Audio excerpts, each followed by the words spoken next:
After the trailer premiere for Judd Apatow's brand new film, King of Staten Island, I was psyched to see it, and I'm sure many of you guys are as well, because it got me in the vibe of singing, I'm on the pursuit of happiness, and I know. What's going on, everybody? Welcome back to a brand new movie review. Today I'm going to be discussing King of Staten Island, which is funny because Judd Apatow directed this movie, and that dude's kind of like the king of making dramedies of the sorts. And this stars the likes of Pete Davidson, Marissa Tomei, Bill Burr, Belle Powley, and Maude Apatow. This is a movie that I was really looking forward to. Again, that trailer I loved. And when it comes to Judd Apatow movies, I've liked each and every one of his movies. I find Funny People to completely be a misunderstood masterpiece, and in general, all of his other films always make me laugh, they always make me care, and they always feel sincere, and in general, they feel real. Like, they feel and develop over time such great characters and emotions, and each and every one of his films has always been able to do that, and I was really hoping to get the same thing with King of Staten Island, because this is Pete Davidson's first big role in the leading spotlight. He's always been the background character, even especially in Big Time Adolescence this year. He had a bigger role, but he was still the secondary character, and in this one, he is the full-fledged character, and I think many people kind of give him crap. You know, Pete Davidson does say a lot of dickish things in this world, but I think this film in particular will get him a little bit more respect when it comes to him being an actor, and maybe even a person, and understanding him just a bit more. I think it's quite special to see that this is really much dedicated to his father, who did pass away,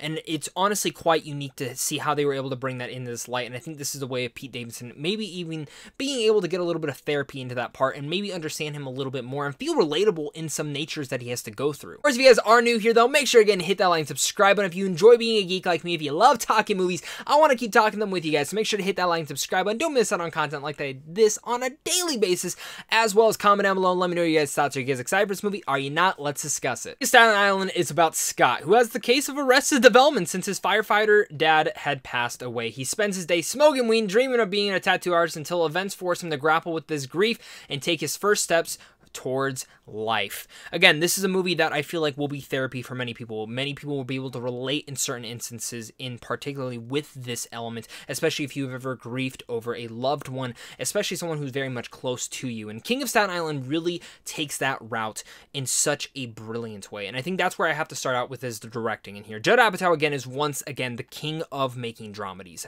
And I think he's always been good at developing comedies that can really feel realistic and feel real to people, and actually you really come to care about each and every one of the characters. He's done this before with Trainwreck, who, again, Amy Schumer, I don't really love her, but I love Trainwreck and the way they're able to develop her character in there.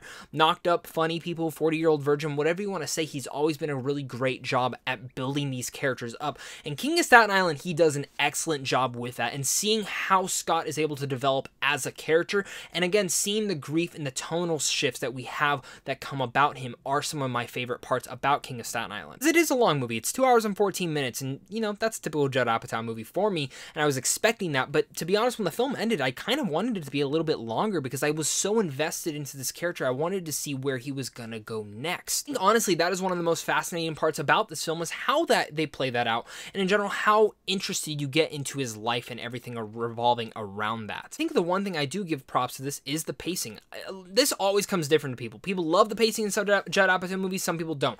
I felt like the pacing for this one actually, for the most part, was quite good, and that 2 hour and 14 minute runtime just flies by like that. Not everyone loves Judd Apatow movies, and I get that. I'm a little bit biased when it comes to this nature, but the thing about these films in particular is when he's able to grab a character that we might think is a complete dick and not understand why he is acting the way he is, but really make us feel like we are in his shoes and completely develop him into a 180 by the end of the story. It really suits me so well for King of Staten Island, because again, this is really pretty much Pete Davidson playing Pete Davidson, but in a more dramatic role. And I have to give him props for that, because this is a very funny movie. There are very hilarious moments, and thankfully the trailer did not give away a lot of these moments, because there are some moments where I was like busting out laughing, and a lot of that is because, not just because of Judd Apatow's directing, not because of the writing either, but really because of Pete Davidson. He kills this role. Some of the comedy in here is really dark, and not everyone will love it, not everyone will appreciate it, but for me, who can actually relate to some of those elements and some of the stuff that he's gone through, it was very much relatable in those efforts, and I really much fell for him and fell for his character, and understanding how he kind of gets through his grief is through humor and sarcasm, and you know, I'm a really sarcastic person as well, so I really appreciated that. Actually, in general, this movie made me respect Pete Davidson a little bit more, and it felt like I was diving into his mind, just kind of how like Honey Boy last year with Shia LaBeouf kind of was a dive into his mind and therapy for him.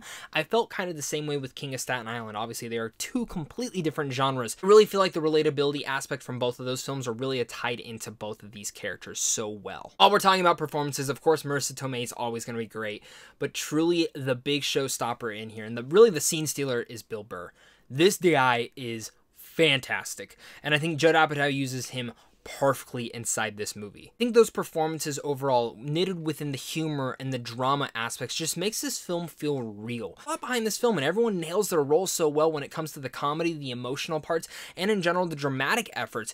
But with that all said, it does just feel like a real film, and realistically looking in on someone's life and seeing what steps they are taking to really take those next steps into bettering themselves. Dramedies have always been a major part of my life. One of the first films I ever saw from Judd Apatow was Funny People, and ever since then it really took me into a new perspective of filmmaking and analyzing film. And Funny People was that one that made me look at it and be like, I love this movie, but it's not what I expected it to be, because I expected it to be a full-on comedy growing up with Adam Sandler films, but it wasn't what I expected it to be, and that subverting of expectations was what I really loved about that movie so much, and in general what really makes me appreciate and kind of love King of Staten Island. Adding on top of this, the first half of this film is perfect. I was so into this, so locked into this character and what he was going through in his whole entirety. But then when it kind of got to the back half and as this stuff starts to change and stuff starts to tinker, I was still along for the ride, but as it's building up to the finale, I felt like the story structure kind of took a shift that I didn't personally love. Still really like the movie. Still really like the movie. Maybe even a second watch could change this. This is still one of my favorite films of this year. I just didn't appreciate the story structure that they took to getting and building up to that finale, because the last shot in here is excellent, but I felt like it was a little bit rushed getting to that final shot. Maybe I feel like it just could have been a little bit longer. There was maybe 20 more minutes of stuff that I could have used in here, or maybe they could have just structured it a little bit better to really focus in on the changes that he was making for his life. But still, even with that said, it still felt like a relatable journey and one that I can't wait to take again. Before I give you guys my final thoughts on King of Staten Island, make sure you get a comment down below. Let me know your guys' thoughts. Are you guys excited for this movie? Are you not? Let's discuss it all down below in the comments section. And as well, hit that like and subscribe. And if you want to be a geek like me, if you want to keep talking movies, I want to keep talking them with you, as well as head on over to Sandwich Films on how to see films early. And of course, just a big thank you to you and a big thank you to my Patreon supporters, because without you, I wouldn't be able to do this. Staten Island is what Judd Apatow does best. It's dramedy. He's the king of dramedies. He knows how to mix comedy and drama so well and bring it into such a relatable and realistic approach. This really gained more respect in my book for Pete Davidson as an actor and as a person, and I'm excited to see what he does next with his career. I think he's great in here, and Bill Burr might steal the whole entire show in here because he is fantastic. This is one of the better films of this year so far, and given a lot of films haven't come out so far this year, but King of Staten Island definitely won me over in the end. Some of the story structure is a little bit iffy towards the end of this film, and I think the first half is so much better. It's so perfected, but again, still a really likable movie and one that might improve on rewatches. And honestly, by the end of this day, I can state this, that Pete Davidson is the king of Staten Island. So with all that said, I'm going to give King of Staten Island a B+. Thank you guys again so much for watching this video. You guys are seriously all the best. Look out for a ranking of all Judd Apatow's directed films coming later this week. Can't wait to discuss that one. That one's going to be a fun one, in fact. So thank you guys again so much for watching this. And of course, until next time, stay classy and stay on the pursuit of happiness. And I know